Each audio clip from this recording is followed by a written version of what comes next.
Agradecidos a nuestro Dios por permitirnos continuar con nuestro estudio bíblico de la epístola de Pablo a los romanos. Seguimos en el capítulo 7, pero hoy estaremos revisando la cuarta parte de este capítulo, que era la referencia de la debilidad de la ley que está expuesta. Y nuestro problema con la ley perfecta de Dios se manifiesta aquí en este capítulo. Habíamos ya revisado los versículos del 10 al 12, pero quedó algo pendiente con relación a esto de el pecado corrompe la ley y derrota su propósito de dar vida, una vez que la ley ha sido corrompida por el pecado y ésta trae muerte. La palabra de Dios declara en estos versículos: yo hallé que el mismo mandamiento que era para vida, a mí me resultó para muerte. Versículo 11, porque el pecado, tomando ocasión por el mandamiento, me engañó y por él me mató. Versículo 12, de manera que la ley a la verdad es santa, y el mandamiento santo, justo y bueno. Aquí nosotros entonces podemos ver que definitivamente lo que daña, perjudica, es el pecado y el resultado es la muerte. Pero la ley es santa, el mandamiento es santo, justo y bueno. Ahora, con relación a lo que acabamos de leer referente a estos tres versículos, recordemos que definitivamente esta frase, de manera que la ley a la verdad es santa, aquí Pablo menciona y Pablo entiende como alguien puede tomar esto para decir que él está en contra de la ley, pero no es así. Es verdad que debemos morir al pecado y esto lo menciona allá en Romanos capítulo 6, versículo 2, como también debemos morir a la ley según Romanos capítulo 7, versículo 4. Pero eso no debe entenderse como si Pablo cree que tanto el pecado como la ley están en una misma canasta. No es así. El hecho es de que esto nos muestra que definitivamente a través de la ley, el pecado toma fuerza porque nosotros nos damos cuenta que realmente lo único que nos hace ver nuestro error es la ley. Sin embargo, el pecado corrompe la obra y el efecto de la ley. ¿Qué es lo que hace el pecado? Está en contra de la ley. Así que debemos morir a ambas. ¿En qué sentido? Y esto lo vamos a aclarar un poco más adelante. En el versículo 13 vemos que el propósito y el carácter de la ley nos deben manifestarse aquí. Y nosotros tenemos que entender esto. Recuerde, la fuerza que tiene la ley es el propósito y el carácter de la misma. Aquí en el versículo 13 la ley expone y magnifica el pecado. Aquí nos muestra claramente que lo que hace la ley, lo que en realidad nos muestra la ley. Ahora, ¿qué es lo que dice el versículo 13? Primero, realiza la siguiente pregunta. Luego, ¿lo que es bueno vino a ser muerte para mí? Inmediatamente en el mismo versículo dice, en ninguna manera, sino que el pecado, para mostrarse pecado, produjo en mí la muerte por medio de lo que es bueno, a fin de que por el mandamiento el pecado llegase a ser sobremanera pecaminoso. Con este versículo nosotros debemos entender que definitivamente lo que hace la ley es fortalecer o mostrarnos la gravedad de nuestra falta. Ahí nos muestra exactamente de cómo nosotros debemos ver nuestro error. La ley, recuerde, lo único que hace es mostrarnos, según lo que aquí menciona, la ley expone y magnifica el pecado. Ahora, al continuar con esta frase, el pecado, para mostrarse pecado, produjo en mí la muerte por medio de lo que es bueno. ¿Qué significa todo esto?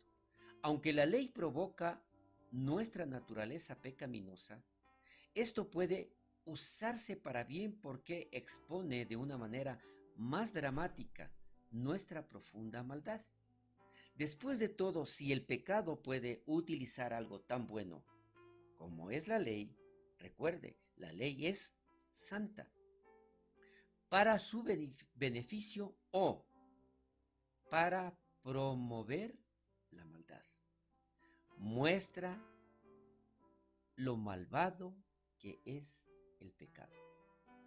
Recuerde entonces, ¿qué es lo que nosotros estamos viendo? Y de la forma como la palabra lo declara, es que definitivamente lo único que nos hace es revelar la gravedad de el pecado al nosotros cometerlo y ir en contra de la ley, porque la ley lo único que hace es exponer el pecado o el error que nosotros estamos cometiendo.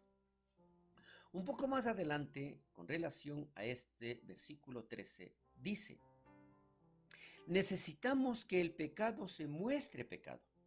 ¿Por qué? Porque lamentablemente, en la mayor parte de los casos del ser humano, no quiere reconocer que está pecando, que está fallando, que está en contra de la ley. Porque siempre busca una justificación, muestra una manera de demostrar que todo está bien. Entonces, por eso aquí dice, necesitamos que el pecado se muestre pecado, porque siempre quiere esconderse en nosotros y ocultar su verdadera profundidad y fuerza. Este es uno de los resultados más deplorables del pecado. Nos hace daño en mayor parte al quitarnos la capacidad de saber cuánto estamos heridos. Socava la constitución del hombre y sin embargo lo lleva a presumir de una vitalidad inagotable. Le hace que mendigue y le dice que es rico. Le desnuda y le hace que se gloríe en sus vestidos elegantes. Este es un comentario de Spurgeon.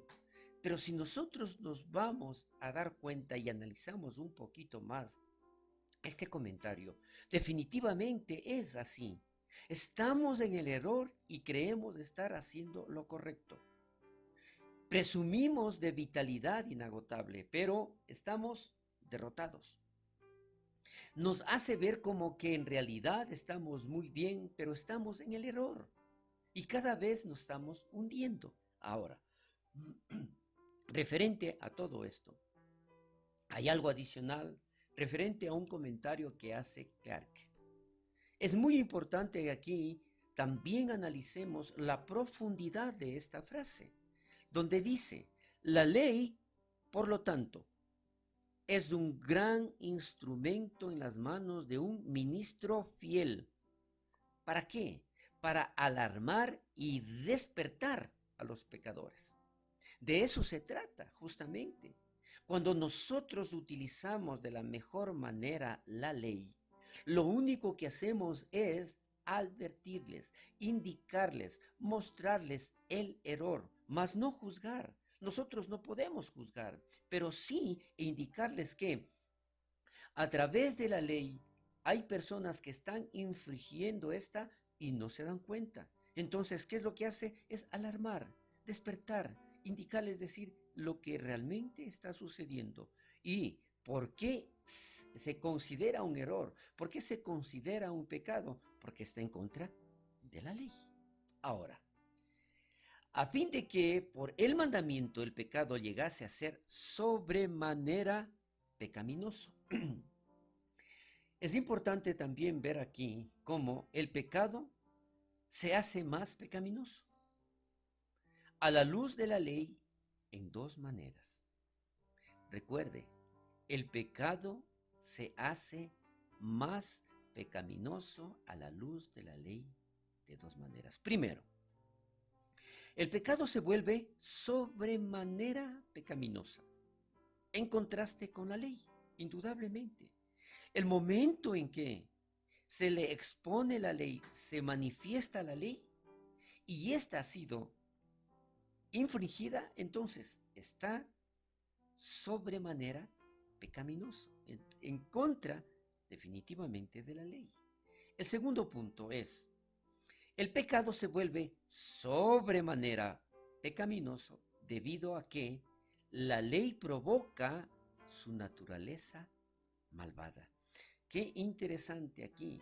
Mire, cómo lo menciona de esta forma, que la ley provoca. La ley debería solamente ser la que expone, la que nos muestra el error.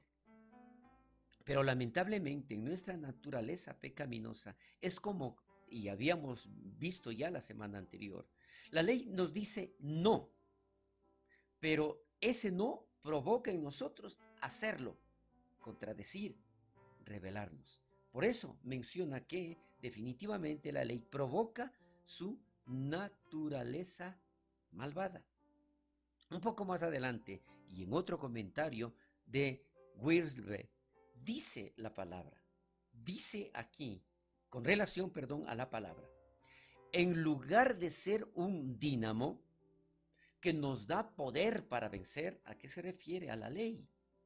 En lugar de ser un dínamo que nos da poder para vencer, la ley es un imán que saca de nosotros todo tipo de pecado y corrupción. Y esto es lo lamentable. La ley nos muestra, nos dice qué debemos hacer o qué no debemos hacer, pero lamentablemente somos rebeldes y hacemos todo lo contrario. Otro comentario de Spurgeon referente a la sobremanera pecaminoso. Esta frase debemos entenderla muy bien porque no dijo sobremanera negro, sobremanera horrible, sobremanera mortal, sobremanera dañino. No, no, no dice así. Porque no hay nada en el mundo tan malo como el pecado. Cuando quiso usar la peor palabra que pudo encontrar para llamar al pecado, lo llamó por su propio nombre y lo reiteró: pecado, sobremanera pecaminoso. Interesante. Ahí no hay otra frase que revele o describa exactamente lo malo que es el pecado.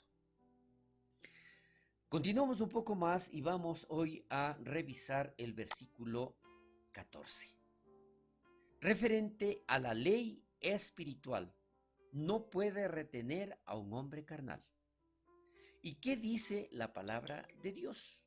En el versículo 14 declara: porque sabemos que la ley es espiritual, mas yo soy carnal, vendido al pecado. Esto declara la palabra de Dios. Y si nosotros nos damos cuenta, definitivamente en esta frase, mas yo soy carnal, la pregunta es, ¿hay cristianos carnales? Vamos a ir desarrollando y contestando todo esto. La palabra carnal simplemente significa de la carne. Pablo reconoce que una ley espiritual no puede ayudar a un hombre carnal. Recordemos, la ley lo que hace es manifestar, reflejar, exponer nuestro error. Carnal es una antigua palabra griega, sarkikos.